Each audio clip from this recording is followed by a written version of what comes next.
Magandang araw, samahan niyo naman nga pala kami ngayong araw sa aming mga ganap. Gagawa nga pala kami ngayon ng standee letter para sa birthday ng anak ni Kate. Nagluto na nga din pala kami ng inihaw na saging at saka talong tapos may cutter ng bagoong. Kaya ano pang hinihintay nyo? Let's go!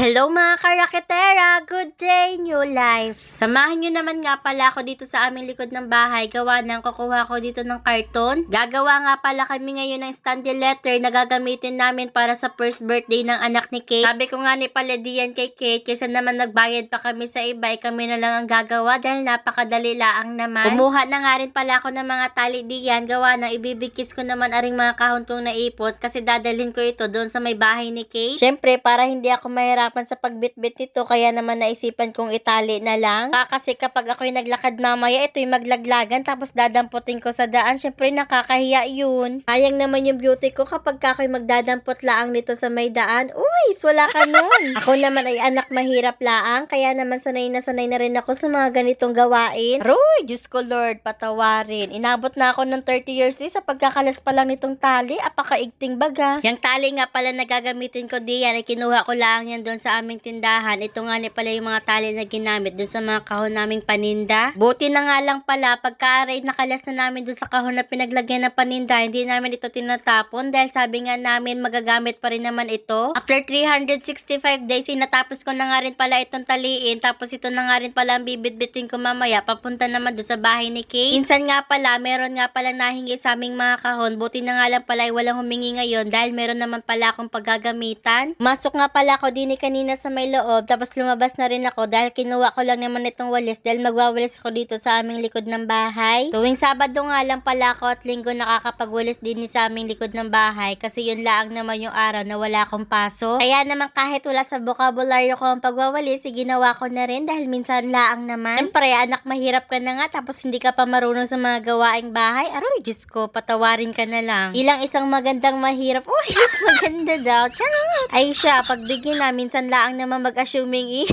Iniligpit ko na nga rin pala dito yung mga trapal at yung ilang sako na gagamitin ko na pambalot sa'yo pag itatapon ka na sa basurahan. Huy! Hindi ganun, ba't yun? Dapat naman talaga kasi ang mga kalat na katulad mo inilalagay talaga sa sako tapos itatapon na rin sa mga garbage bag. Huy! After 365 days na aking pagpapanggap na masipag ako, ay natapos na nga rin pala kaya naman lumabas na ako dito sa aming tindahan. Buti na nga lang pala ay nakisakay ako kila Tiyo kasi pupunta rin naman sila doon sa may kabilang tindahan. Yung bagong tindahan nga pala ni Tita Chona, doon nga lang pala yun sa may kanto ng Kapalaran kung saan papunta yung bahay ni Kate. Nung nakababa na nga ni pala ako doon sa may tricycle, kaya naman nag-utay na rin ako ng lakad, kaya naman nakarating na rin ako dito sa bahay ni Kate. Kaya naman nung pagdating ko din dumiretso agad ako doon sa may kusina para naman kunin na rin takore kasi magkakape baga ako. Siyempre, kaming mga magaganda, deserve namin ang masarap na kape. Huy! Wala ka nun. Mag-uumpisa na nga din pala kami dito ng aming letter na gagawin, kaya naman nagmarka na dito si Kate. Dahil nga pala ito yung unang pagkakataon na gagawa kami ng standee letter, kaya naman dahan-dahan kami sa pagmamarka ng guhit dinik at saka sa paggugupit. Aba, kapag ka ikaw ay nagkamali diyan ng marka at nagupit mo na, isiya, tapos ang buhay. Mabas na nga din muna pala ako dito sa may labas para naman mag-ihaw nitong talong at saka mga sagi. Ito na nga lang pala muna ang kakainin namin ngayong araw. Wala baga kaming sahod. Paano baga yun? Aroy, Diyos ko, napakahirap baga ng buhay kung hindi ka talaga magtsatsaga at talagang hindi ka magtitipid. Wala mangyayari sa atin. Inahon ko na nga din pala diyan ang mga saging na aking inihaw at saka itong mga talong. Gaya nga pala ng sinabi ko kanina, tuwing Sabado lang naman kami mayroong time ni Kate kasi yun lang naman yung araw na wala kaming pasok. At nung naluto naman nga pala ang aming inihaw, kaya naman ipinatong ko na rin din sa may lamesa para naman aking mabidyohan. Dini nga ni pala sa bagoong nahilaw na are, dini namin isasawsaw aring mga saging at saka itong inihaw na talong. Meron nga din palang sinaing na isda kagabi si Kate, kaya naman binigyan niya ako nito para isa na rin ito sa aming uulamin. Nung natapos naman nga pala kami kumain ni Kate, kaya naman nag-umpisa na rin kami dito sa paglalagay naman ng board dito sa may gitna ng letter. Ang mga board nga pala na inilagay namin sa gitna ng letter, yan yung magsisilbing patigas para naman pag naipatong na yung isang letter Y, hindi ito maglambutan. Hindi ko na nga pala na videohan kanina para makita nyo kung paano ba namin binuo itong letter Y, pero talagang napakahirap. Syempre, kahit ito'y napakahirap gawin, kaya naman pinagtyagaan pa rin namin para naman sa birthday ng anak ni Kate. Dahil nga pala tapos na rin namin ito gawin, kahit hanggang dito na lang for today's video. See you in my next vlog. God bless!